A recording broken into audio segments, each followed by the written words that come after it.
હરેશભાઈ, હા ભાઈ. જીવનમાં શું ચાલે છે તમારે ભાઈ? ભાઈ શું કહે છે, તું કહે છે ભાઈ. એવું ભાઈ? તમ દુઃખ કઈ રીતના ને સુખ કઈ રીતના? તું ભાઈ હપ્તાનું બહુ દુઃખ છે, બહુ મોટું દુઃખ છે ભાઈ. હપ્તાનું? બહુ હપ્તા ભાઈ. શેના હપ્તા ભરો છો? હપ્તા વાળા ભાઈ જીતવા જ નથી દેતા. એવું છે? હા હા, જાગે એટલા માગે ભાઈ. હપ્તાનું બીજું સુખ કઈ વાતનું છે?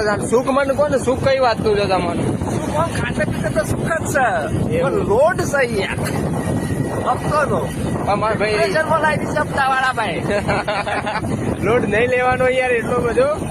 જિંદગીમાં જો હપ્તા વાળો તો કહી દેવાનો ભાઈ, જો ભાઈ પૈસા જે નહીં આલ્યા, ફાઇનાન્સ વાળા જેને આલ્યા હોય ને અમે આપી દેશું, બરોબર? તમારાથી જે થતું હોય કરી લો. સમજ્યા? જવાબ આપતો શીખો યાર. આરબીઆઈ નો નિયમ ખબર, પણ આરબીઆઈ નો નિયમ ખબર નહીં તમને? ભણેલા ગણેલા માણસ છો ને.